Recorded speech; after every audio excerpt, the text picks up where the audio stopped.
एक असंवैधानिक नीचे क्या ना स्पीकर द्वारा नीचे क्या ना भारतीय जनता पार्टी के दबाव में लिया गया है, भारतीय जनता पार्टी की सरकार के दबाव में लिया गया। इसको बनाया कल भी जैसी घटना हमारे नेता प्रतिपक्ष ने बताई टीकाराम जूली जी, जब हम ये मांग कर रहे थे कि कानून मंत्री ने अपने बेटे को गलत तरीके से नियुक्ति दी है, इस पर हम विपक्ष के नेता बोलना चाहते हैं और इस पर मंत्री जवाब दे।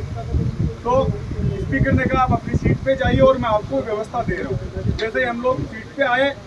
और स्पीकर कहने लगे आप हमें लिखित दे दीजिए और परीक्षण करके कल आपको समय दूंगा। पहली बात, जब आप हम लोगों से ये बात कर चुके थे उसके बाद अपने बात से आप रुक गए, और उसके बाद जब नेता प्रतिपक्ष बोल रहे हैं तो श्रीचंद कृपलानी और हरलाल सारण दोनों बार बार उनको रोक रहे थे, बीच में खड़े होकर बोल रहे थे। तो मैंने सिर्फ इतना बोला है कि जब नेता प्रतिपक्ष बोल रहा है तो आप लोगों को अधिकार नहीं है, क्योंकि जब आपका नेता बोलता है तो हम लोग सब सुनते हैं, तो आपको ये बात सुननी चाहिए। उतना में पूरी भाजपा खड़ी हो गई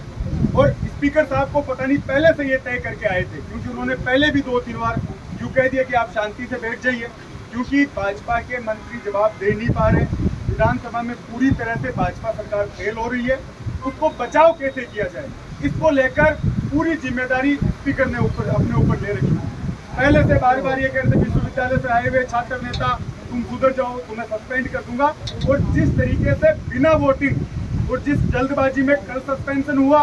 कल मार्शलों द्वारा जिस तरीके का बर्ताव हमारी महिला विधायकों के साथ, बुजुर्ग हमारे जितने भी विधायक थे उनके साथ किया गया, एक जैसे सड़क पर झगड़ा होता है उस तरीके की नौबत सदन में आई, और उसके बाद गतिरोध तोड़ने की बजाय भाजपा सरकार, भाजपा के मंत्री और स्वयं स्पीकर आज उनका बयान देखिए कि कांग्रेसी, जब आप उस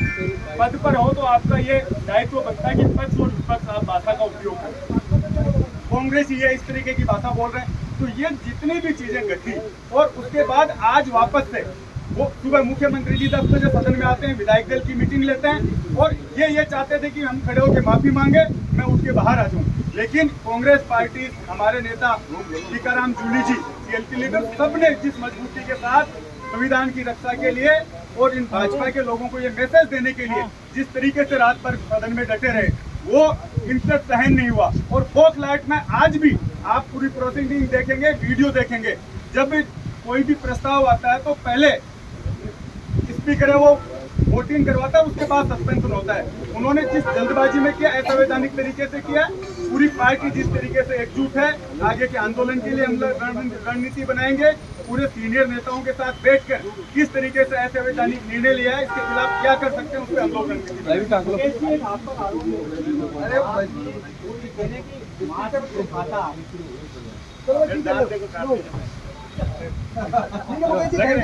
उसके मैं वो करवा लो, टेस्ट करवा लो, मैं तैयार बैठा हूँ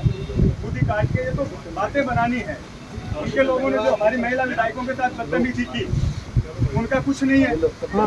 आज ये कह रहे कि हमने उनको काटा है। मैं पुनः बहाल होने के बाद भी अपनी रणनीति, अपनी